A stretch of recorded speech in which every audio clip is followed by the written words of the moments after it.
नमस्कार, न्यूज़ में आपका स्वागत है। मैं हूं देवेंद्र कुशवाहा। आज की 4 बड़ी खबरों में पहली बड़ी खबर उत्तर प्रदेश से है, जहां सीएम योगी ने पैथोजन रिडक्शन मशीन का लोकार्पण किया है। दूसरी बड़ी खबर मध्य प्रदेश से है, जहां मल्लिकार्जुन खड़गे ने अपनी टीम में मध्य प्रदेश से सिर्फ दिग्विजय सिंह को शामिल कर एमपी की उपेक्षा की है। तीसरी बड़ी खबर दिल्ली पर कचरे को लेकर है। बीजेपी और आप ने बारी बारी से प्रदर्शन किया है। वहीं चौथी बड़ी खबर राजस्थान से है, जहां अशोक गहलोत ने राहुल गांधी का राजस्थान स्टे बढ़ाने का आग्रह किया है। तो आइए शुरू करते हैं 4 बड़ी खबरें।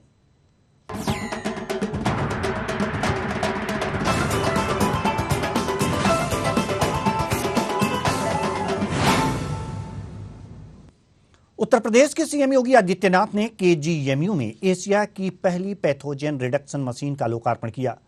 इससे अब फेफड़ों के कैंसर सहित छाती के जुड़ी बीमारियों की सर्जरी आसानी से हो सके। नसों से जुड़ी बीमारियों के मरीजों को भी लंबा इंतजार नहीं करना पड़ेगा। सीएम ने कहा कि स्वास्थ्य के क्षेत्र में केजीएमयू का बड़ा योगदान रहा है। केजीएमयू परिवार को इस बात के लिए भरोसा दिलाते हैं, सरकार के पास पैसे की कमी नहीं है, बल्कि आपको उस दिशा में कार्य करना होगा। केजीएमयू को सुपर स्पेशलिटी की और बढ़ना चाहिए। सीएम ने कहा कि यूपी जैसे राज्य में हम उन्नति के वाहक बने। इस खबर पर ज्यादा जानकारी के साथ हमारे संवाददाता प्रशांत राव हमारे साथ जुड़े हुए हैं। जी प्रशांत, हम जानना चाहते हैं कि उत्तर प्रदेश के सीएम योगी आदित्यनाथ ने आज एशिया की पहली पैथोजन रिडक्शन मशीन का लोकार्पण किया है। जी, क्या माहौल है अभी?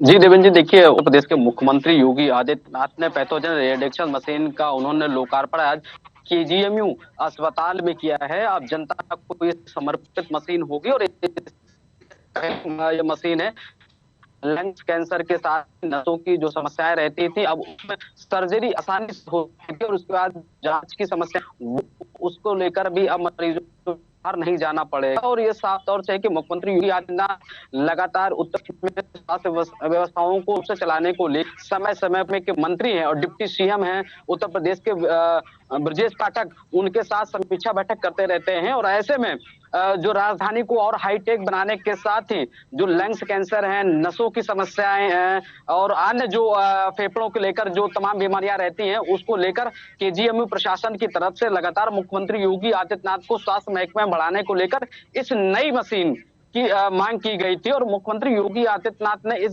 जो मशीन की जो विषय उनको जानते हुए उसको केजीएमयू में मरीजों के लिए आज लोकार्पण किया है। और अब जो गरीब हैं या फिर जो अन्य जो मरीज वहां पर भर्ती रहते हैं, उनके तीमारदारों को भी काफी लाभ मिलेगा। इसके हैं उनको भी इलाज में काफी सुविधाएं अब मिलेंगी। इस मशीन के बाद जो लंग्स कैंसर है या फिर जो नसों की समस्याओं को लेकर जो मरीज बाहर कई प्रदेशों में इलाज कराने के लिए जाते हैं, अब वो केजीएमयू में आसानी से वो इलाज करा सकते हैं। और इसके साथ ही उनकी जो जेब पर एक बड़ा बोझ आता था वो भी घट जाएगा, क्योंकि उत्तर प्रदेश प्रशासन ने एशिया में पहली ऐसी मशीन स्थापित की है जहां के लोगों को अब बाहर नहीं जाना पड़ेगा। और राजधानी में दूर दूर से प्रदेश के कई कोने कोने से लोग इलाज कराने के लिए केजीएमयू अस्पताल पहुंचते हैं। तो ऐसे में अस्पताल प्रशासन को भी एक नया अनुभव और इलाज करने की एक नई तकनीकी को जो इजाद किया था, उसमें इस अनुभव के साथ मरीजों के जो रोगों के सुधार को लेकर भी अब इम्प्रूवमेंट देखने को मिलेगा। और जो मरीज लगातार जो प्रदेश से बाहर जा रहे थे, बड़े अस्पतालों में जा रहे थे, खासकर जो गरीब तबके के लोग हैं, उनको इलाजों की बेहतर व्यवस्थाएं नहीं मिल पाती थी पैसे के अभाव में, तो मुख्यमंत्री योगी आदित्यनाथ ने उसे गंभीरता से लिया और जो मशीन एशिया में कहीं नहीं थी वो केजीएमयू में स्थापित करने का काम किया है। और लगातार मुख्यमंत्री रचने का काम कर रहे हैं। जी प्रशांत, हम एक बात और जानना चाहेंगे कि जैसा कि अभी केजीएमयू में ये जो पैथोजन रिडक्शन मशीन का लोकार्पण किया गया है, क्या आपको लगता है कि और जगहों पर और अस्पतालों में भी इस मशीन को लगाया जाएगा?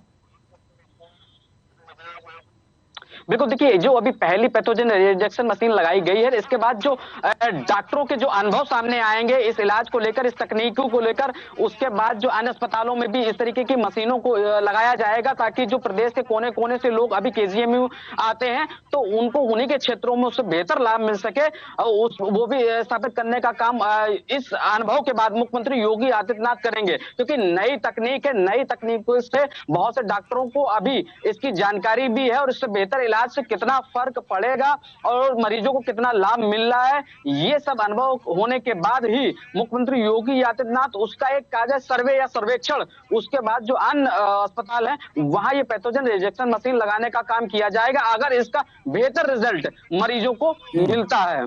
जी, बहुत बहुत धन्यवाद आप प्रशांत राव इस तमाम जानकारी के लिए। तो कुल मिलाकर के उत्तर प्रदेश में एशिया की पहली पैथोजन रिडक्शन मशीन का लोकार्पण किया गया है और यह बहुत ही अच्छी बात है उत्तर प्रदेश के लिए कि यहाँ पर जो फेफड़ों के और नसों से संबंधित मरीज हैं उनके इलाज में यह और भी उपयोगी होगा। इस पर तमाम जानकारी दे रहे थे हमारे संवाददाता प्रशांत राव। रुख करते हैं दूसरी बड़ी खबर की ओर।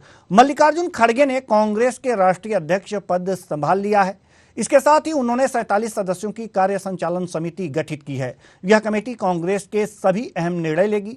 समिति में मध्य प्रदेश से सिर्फ पूर्व सीएम दिग्विजय सिंह को ही शामिल किया गया है, जबकि पड़ोसी राजस्थान से कांग्रेस के 4 नेताओं को खड़गे की टीम में जगह मिली है। खड़गे की टीम में एमपी के युवा नेताओं को मौका नहीं मिला है, जबकि दिग्विजय सिंह का राष्ट्रीय स्तर पर कद लगातार बढ़ता जा रहा है। बता दें कि दिग्विजय सिंह गांधी परिवार के करीबी माने जाते हैं। इसी के चलते राहुल गांधी की भारत जोड़ो यात्रा की आयोजन समिति का अध्यक्ष दिग्विजय सिंह को बनाया गया था।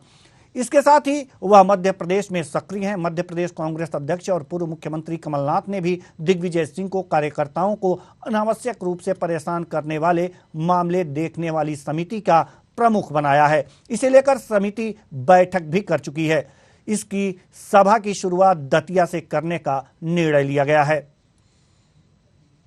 तो सवाल यहां पर यह है कि मल्लिकार्जुन खड़गे ने अपनी टीम तैयार कर ली है और जो टीम तैयार की है उसमें मध्य प्रदेश की काफी उपेक्षा की गई है। यहां से सिर्फ दिग्विजय सिंह को ही उस टीम में रखा गया है, जबकि पड़ोसी राज्य राजस्थान से करीब करीब 4 लोगों को स्थान दिया गया है। इससे यह देखा जा रहा है कि दिग्विजय सिंह जो हैं वो गांधी परिवार के करीबी हैं और इसलिए उन्हें जो राष्ट्रीय राजनीति में बराबर कद बढ़ता जा रहा है और कांग्रेस की राजनीति में भी उनका दबदबा बढ़ता जा रहा है। इस तरह से यह देखा जा रहा है कि अगर जो गांधी परिवार के करीबियों को ही अगर स्थान दिया जा रहा है तो एक तरह से यह देखा जा सकता है कि जो असंतुष्ट हैं या ग्रुप 23 में के जो कांग्रेसी नेता हैं उनकी उपेक्षा होगी, यह अनुमान लगाया जा सकता है। और यह अनुमान इसलिए भी लगाया जा सकता है क्योंकि जो चुनाव हुए हैं उसमें ग्रुप 23 से शशि थरूर एक उम्मीदवार थे और जिनकी करारी हार कही जा सकती है कि इस चुनाव में हुई है। यानी कि गांधी परिवार के बिना यह कहा जा सकता है कि यह कांग्रेस नहीं चलने वाली और धीरे धीरे कांग्रेस जो है, अब जो गांधी परिवार से यह कहा जाता था कि गांधी परिवार का अगर जो आवरण हट जाता तो कहीं कांग्रेस की दुर्गति होने से बच जाती, लेकिन ऐसा देखने को मिल रहा है कि कांग्रेसी खुद ही नहीं चाहते कि गांधी परिवार का आवरण उनके हाथों से हटे, उनके सर से हटे। तो सवाल यहां पर यह है कि अब कांग्रेस में खड़गे का एक जो चल रहा है, एक समय आ गया है, खड़गे का जो समय आ गया है वो समय वास्तव में खड़गे के अपने निर्णय पे ही चलेगा। और क्या सवाल यह है कि क्या खड़गे वास्तव में अपनी वाली कर पाएंगे, लेकिन ऐसा देखने को नहीं मिल रहा कि ऐसा अनुमान नहीं लगाया जा सकता कि खड़गे सिर्फ अपनी राय और विचार और अपने निर्णयों पर आगे का निर्णय ले पाएंगे, क्योंकि यहां पर गांधी परिवार कहीं ना कहीं हावी होता दिख रहा है। इस खबर पर ज्यादा जानकारी के साथ हमारे संवाददाता कृष्णा शर्मा हमारे साथ जुड़े हुए हैं। जी कृष्णा, क्या लगता है मध्य प्रदेश की उपेक्षा की गई है खड़गे की कमेटी में?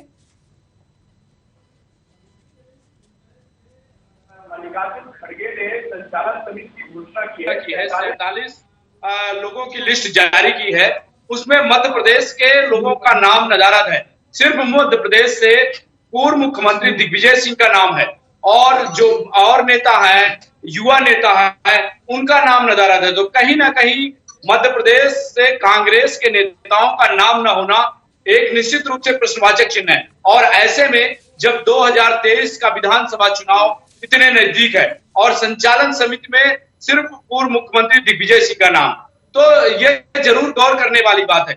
वहीं राजस्थान की बात करें तो राजस्थान से 4 बड़े नेताओं का नाम है, उत्तर प्रदेश से 3 बड़े नेताओं का नाम है, तो अलग अलग राज्यों से ज्यादा संख्या में नेताओं के नाम लिए गए हैं, और वहीं मध्य प्रदेश से सिर्फ पूर्व मुख्यमंत्री दिग्विजय सिंह का नाम शामिल है। क्या आप बता सकते हैं कि ऐसा क्यों किया गया है? कृष्णा, क्या आप बता सकते हैं कि मध्य प्रदेश से सिर्फ दिग्विजय सिंह को ही इस समिति में क्यों रखा गया है?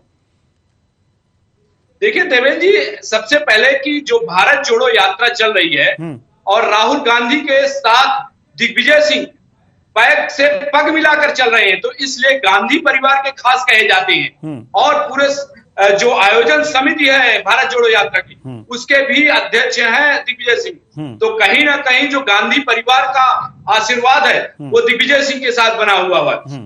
संचालन समिति में एक और खास बात मैं बता दूं कि जो शशि थरूर थे, मल्लिकार्जुन खड़गे के खिलाफ चुनाव लड़े थे, उनका नाम नहीं है। तो कहीं ना कहीं G23 जिसकी बात कर रहे हैं आप, उनको टारगेट किया गया है, और उनका नाम कहीं भी उस लिस्ट में नहीं है। तो क्या माना जाए कि जो ये नई कांग्रेस आई है वो कुछ नया करेगी खड़गे के रूप में, या फिर वो ही पुराना ढर्रा, पुरानी नीत, पुराना गांधी परिवार, यही कुछ दिखने वाला है? देखिए, मल्लिकार्जुन खड़गे ने राष्ट्रीय अध्यक्ष पद संभालने के तुरंत बाद ही जो कांग्रेस वर्किंग कमेटी है उसे भंग कर दिया और संचालन समिति का नाम दिया है। हालांकि देखिए काम एक ही है, लेकिन नाम बदला गया है। अब नाम बदलने के साथ क्या ये संचालन समिति पूरे देश में कांग्रेस को एक्टिव कर पाएगी, ये तो आने वाला समय ही बता पाएगा देवेंद्र जी। तो ये आने वाला वक्त बताएगा कि जो यह समिति है, जो संचालन समिति इन्होंने गठित की है, वो क्या गुल खिलाएगी।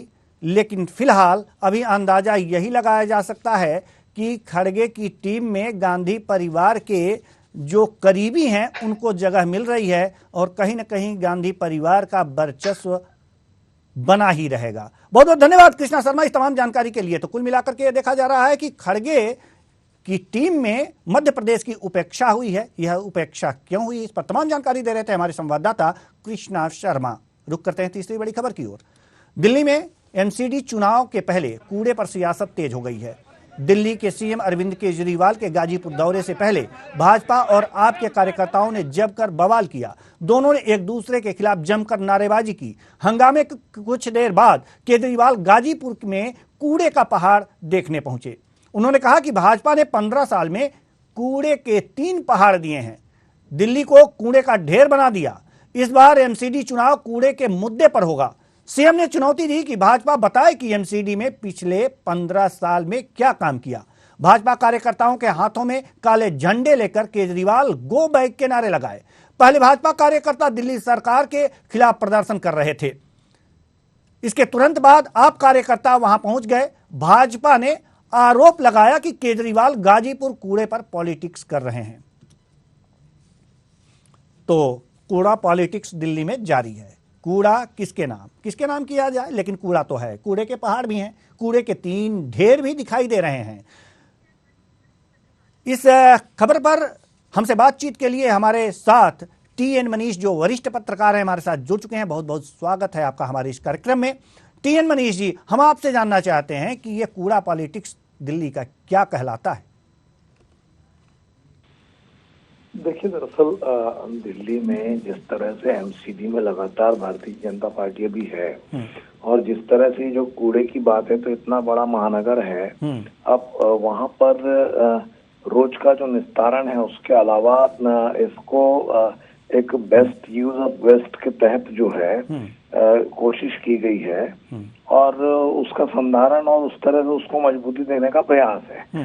लेकिन अब चूंकि महानगर पालिका के निगम के चुनाव जो हैं, उसमें पॉलिटिक्स तो करनी है, तो सियासत को लेकर के अब आम आदमी पार्टी ने ये तय किया है कि भारतीय जनता पार्टी जो कि म्युनिसिपल कॉर्पोरेशन ऑफ दिल्ली में काबिज है, उसको किस तरह घेरा जाए, और कैसे तो 15 साल की पूरी जो लेखा जोखा है उसको उस पर सवाल उठाते हुए आप यानी आम आदमी पार्टी लगातार भारतीय जनता पार्टी के खिलाफ मुखर होती रही और इसी कड़ी में केजरीवाल जब आज पहुंचे थे तो वहां पर लगातार जो विरोध के सुर थे, दोनों पक्षों के जो समर्थक थे आमने सामने आए थे, दोनों की अपनी दलीलें थी। केजरीवाल को काले झंडे भी दिखाए गए, लेकिन बात ये है कि ये जो कूड़ा है, ये कूड़ा भारतीय जनता पार्टी या आप या किसी सियासी दल के द्वारा एकत्र किया गया कूड़ा तो नहीं है। ये तो नियमित व्यवस्था के तहत जो है, इतने बड़े महानगर से जो रोज की व्यवस्था में निकलता है, उसके उत्सर्जन की क्या व्यवस्था आपने की है और कैसे उसका सेग्रीगेशन करके उसको किस तरह एक अलग से स्वरूप देने की कोशिश है। तो वो जो है उसको असल में गार्डन बनाने की पहल है और वहां पर ठोस तरीके से ट्रक या दूसरी चीजें भी चलाई जा रही है। लगातार उसमें डंपिंग को और भी ज्यादा वो किया जा रहा है, लेकिन उसकी जो बदबू है गाजीपुर में खास तौर पर जो जोड़ता है दिल्ली और इंदिरापुरम को, मैं आपको बताऊं इलाका, वहां पर जो खास तौर पर बदबू है, जो यूपी से दिल्ली को जोड़ने वाला जो इलाका है वो बहुत ज्यादा परेशान करता है, प्रदूषण का कारण बन रहा है। लेकिन उसको दबाने के लिए तमाम तरह के विशेषज्ञों की कोशिशें की गई और ये जो 3 पहाड़ की बात की जा रही है, इस पहाड़ की कथा को अगर हम समझने की कोशिश करें तो इसके पीछे का जो मंतव्य है वो ये है कि किसी भी तरह से एक ऐसा स्थल विकसित किया जाए जो कचरे के ऊपर तो बना हो लेकिन वास्तव में कचरा ना रहे और वो एक लंबे समय तक एक व्यवस्था दे सके। तो उतनी इलाके में, उतने एरिया में जो पहाड़ सा जो बना है उसको ठोस करके और अब कोशिश ये की जा रही है कि उसे एक तरह से लोगों के बिहार के लिए, लोगों के मनोरंजन के लिए और लोगों को एक स्थान घूमने का देने की कोशिश।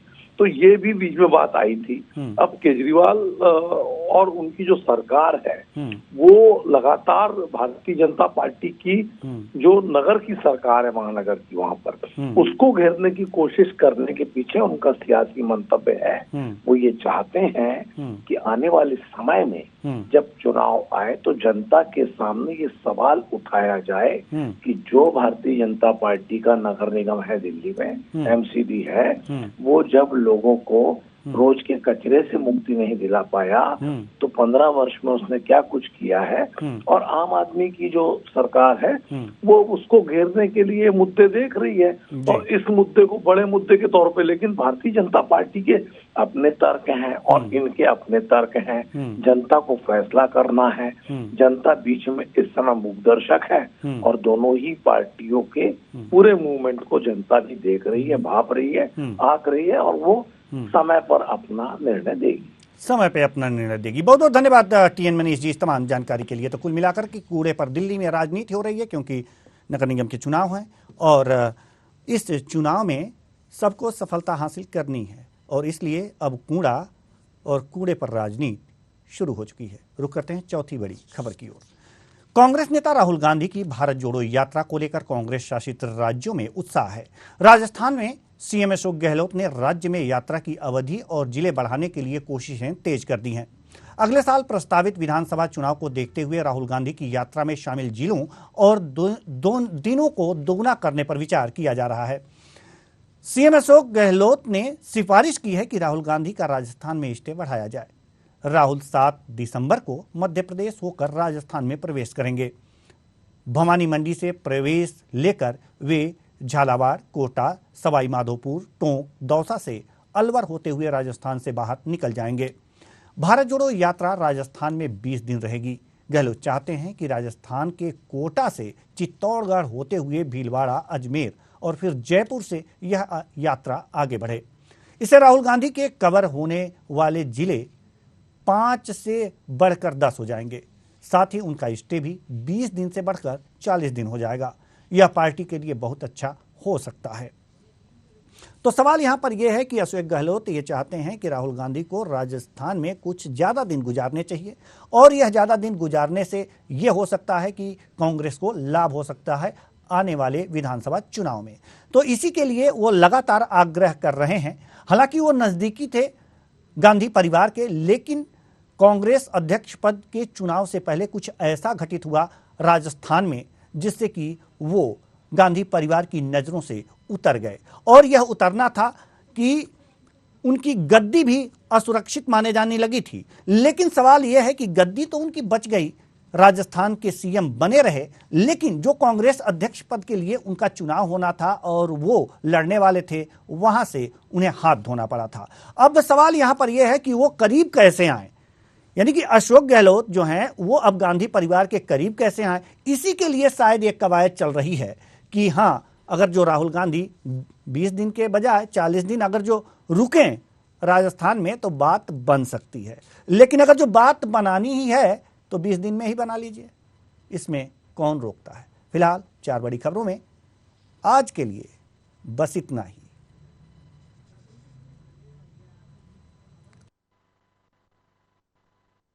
कि 4 बड़ी खबर में आज के लिए बस इतना ही। मुझे दीजिए इजाजत। नमस्कार।